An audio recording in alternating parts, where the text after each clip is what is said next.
বাংলাদেশের স্বপ্ন আমরা দেখছি, তাহলে এই মুহূর্তে এলডিসি গ্রাজুয়েশনটা আমাদের স্থগিত রাখার জন্য সবার আমরা আলোচনা করেছি। এই মুহূর্তে স্থগিত রাখার প্রয়োজনীয়তা আছে এবং এই ব্যাপারে ওনাদের এটাও মতামত দিয়েছেন যে এই সরকার বর্তমানে যে এলডিসির বিষয়ে একটা চিঠি দেওয়া দরকার ইউএনকে, জাতিসংঘকে, যে কি এটার বাংলাদেশ সত্যিকার অর্থে এখন রেডি আছে কিনা, এই মুহূর্তে রেডি আছে কিনা, যে বর্তমান সরকারকে অনুরোধ করা হচ্ছে তারা যাতে চিঠি দেয় এবং ইউএন এর রিপ্রেজেন্টেটিভরা এখানে এসে সরেজমিনে দেখে বাংলাদেশের রেডিনেসটা আছে কিনা এটা প্রত্যক্ষভাবে দেখার প্রয়োজনীয়তা আছে।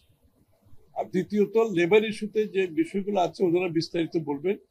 আমি শুধু এটাই বলবো যে লেবার ইস্যুতে যে আমাদের রেটিফিকেশনের ব্যাপারে ওনাদের কোনো সমস্যা নাই, কিন্তু অন্যান্য ইউনিয়নের যে বিষয়গুলো নাম্বার নিয়ে যে বিষয়গুলো আছে সেখানে এই পরিবর্তনটা আনলে সত্যিকার অর্থে শ্রমিকদের কোনো ভাগ্যের পরিবর্তন হবে কিনা এটা বিবেচনা করা দরকার, কিংবা ইউনিয়নগুলো এফেক্টিভলি কাজ করতে পারবে কিনা এটাও বিবেচনা করা দরকার।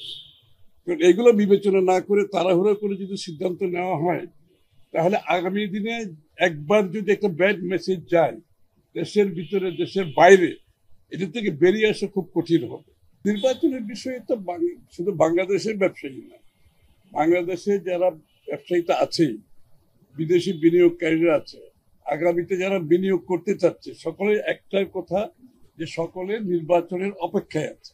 একেবারে পরিষ্কার ভাষায় বলছে তাদের সমস্ত সিদ্ধান্ত স্থগিত রেখেছে নির্বাচন না হওয়া পর্যন্ত এবং নির্বাচনের পরবর্তী সময়ে তাদের যে বিনিয়োগের বিষয়টা বাংলাদেশের ব্যবসায়ী এবং বিদেশিরা সকলে অপেক্ষা করছে। নির্বাচনের পরে তারা সিদ্ধান্ত নিয়ে বাংলাদেশে বিনিয়োগ করতে অনেকের উৎসাহ আছে, কিন্তু সবাই অপেক্ষা করতে নির্বাচন।